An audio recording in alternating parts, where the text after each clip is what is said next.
Quando eu cheguei com uns 15 anos, eu me tornei dono da biqueira, da boca de fumo. Eu coloquei toda a minha força no crime. Eu participei de sequestro, de homicídio. Não sabia mais o que fazer. Eu queria socorro, a minha alma gritava.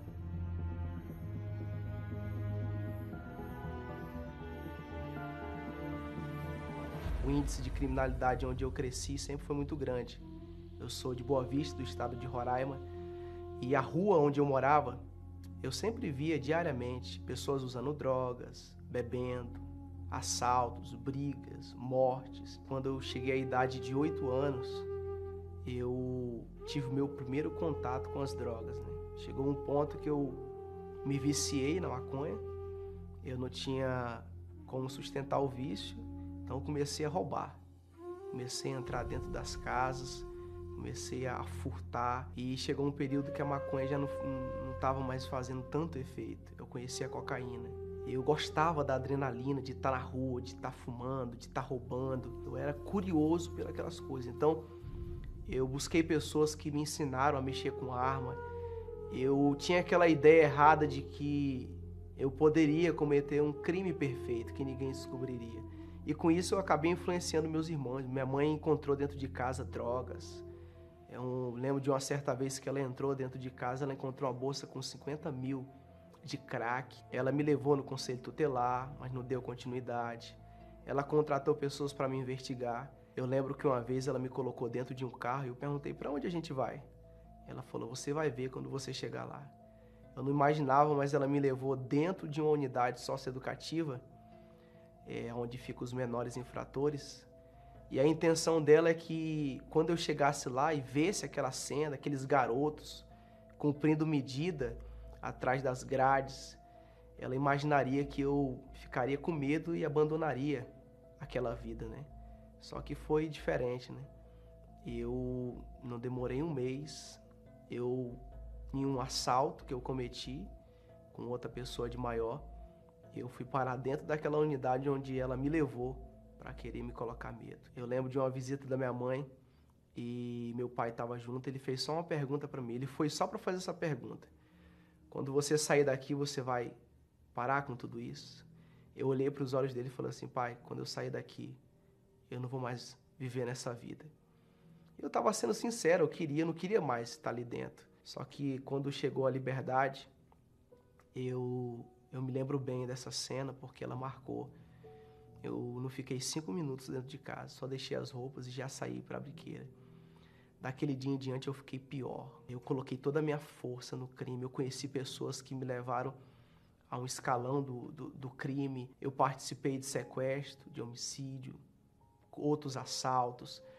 Eu vi coisas que eu nunca imaginei na minha vida. Eu não conseguia mais dormir. Quando eu ia me deitar, eu lembrava: a polícia pode invadir minha casa, os inimigos. Eu adquiri muitos inimigos no crime, né? Tentaram me matar várias vezes. E tudo isso começou a mexer muito com a minha mente. Eu cheguei ao ponto de ficar alucinado. Eu dentro de casa, eu escutava o barulho de carro, eu saía correndo, eu pulava o muro, eu atirava para as pessoas. Eu quase matei a minha mãe. Minha mãe desenvolveu uma depressão profunda. Eu olhava para o semblante da minha mãe e dava tristeza. Por conta de tudo que ela viu eu fazer, ela tinha ataque, caía na rua. Minha mãe sofreu muito comigo, muito. Quando eu cheguei com uns 15 anos, eu me tornei dono da biqueira, da boca de fumo. E para acarretar o problema, eu me ajuntei com a menina e tive uma filha com 16 anos. Eu não tinha paz, eu não tinha sossego. Eu ouvia vozes.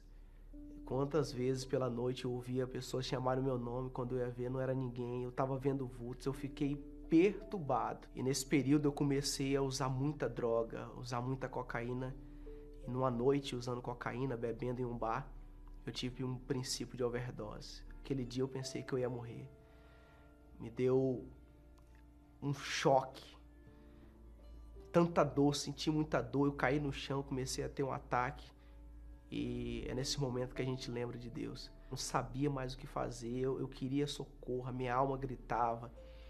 Eu não tinha uma ideia de como sair daquilo. E, para falar a verdade, eu não tinha esperança, não tinha perspectiva de mudança. E até que um dia eu estava num domingo à tarde, usando, amanhecido, na biqueira onde eu era dono. Eu recebi a visita de 3 pessoas. 2 delas eu já até conhecia, já tinha visto, no crime também, usando junto comigo. E dessa vez eles vieram com uma proposta diferente. Eles não foram lá para comprar.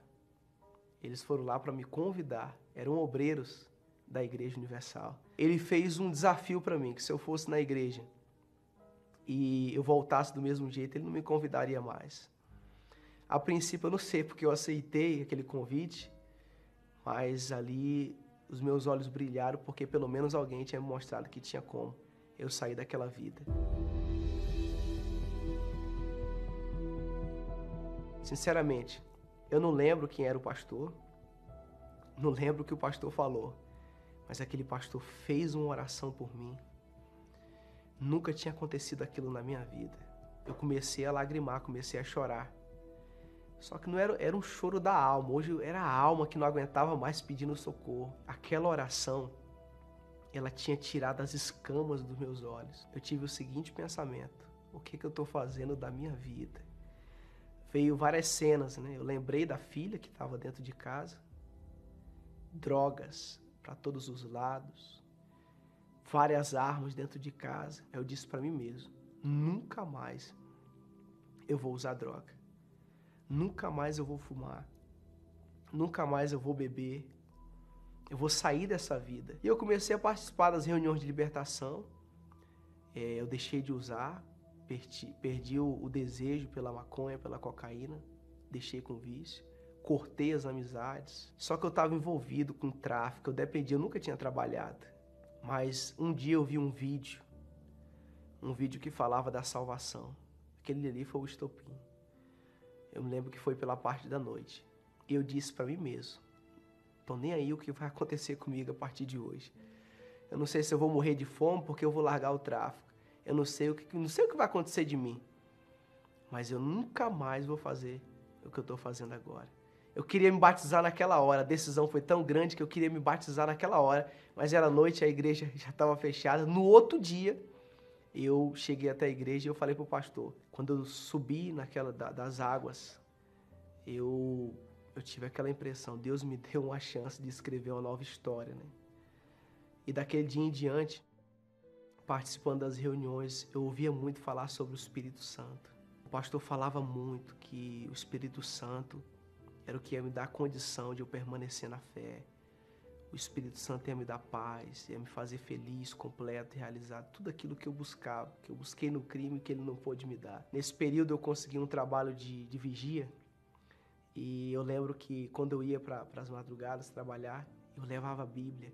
Eu não sabia muita coisa, eu ficava pesquisando no YouTube. Eu colocava Bispo Macedo falando sobre o Espírito Santo.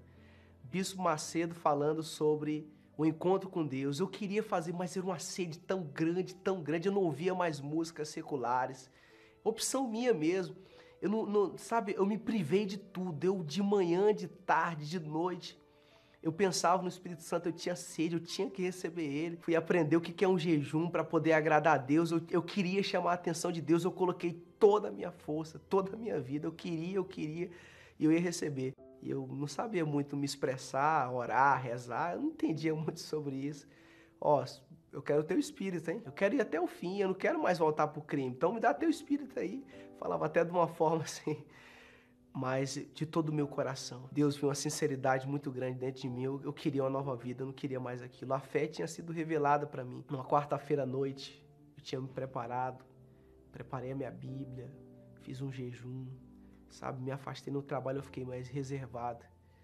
Aquele dia, que dia. E eu buscando, eu falei para Deus: poxa, eu já não sei mais o que deixar. E teve um momento que o pastor falou assim: você já falou com Deus? Se Deus está aqui, você vai ter uma experiência com Ele agora. Meu Deus do céu.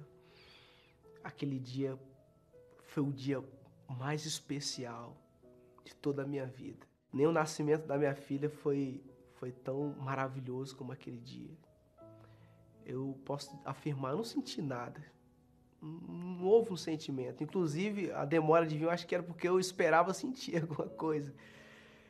Mas, sabe, foi como se Deus dissesse assim, ó, eu te aceito. Meu Deus. Aquele dia,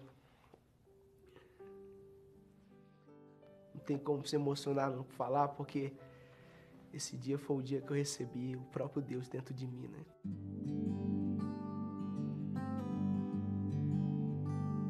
Eu recebi uma força tão grande, meu Deus do céu, essa força até hoje. Foi uma força tão grande, mas tão grande, que eu não queria mais nem saber do que de falar para mim. Eu tenho marcas no corpo, eu tenho tatuagem, orelha furada, meu cabelo era pintado de louro, eu tinha um vulgo no crime, eu tinha um cargo, eu fui dono de biqueira, de boca de fumo. Eu fui tanta coisa, mas hoje eu sou filho de Deus. E aquela força que eu recebi naquele dia, a força do Espírito Santo, não saiu mais de dentro de mim. Uma cena me marcou muito depois de eu ter recebido o Espírito Santo, porque eu passei a olhar para as pessoas diferentes. Eu comecei a pensar, poxa, se eu receber isso, imagina aqueles rapazes que estavam comigo lá, se eles receber, poxa vida, eles vão ter o que eu tenho, eles vão ser felizes também, eles não vão mais precisar de droga, eu não preciso mais de droga, eles também não vão precisar. Eu estava vindo do trabalho, eu passei em frente da igreja, e eu vi o pastor trabalhando, estava ali mexendo na porta da igreja, limpando. Sabe, eu olhei para aquilo, eu falei, puxa, eu poderia estar aqui.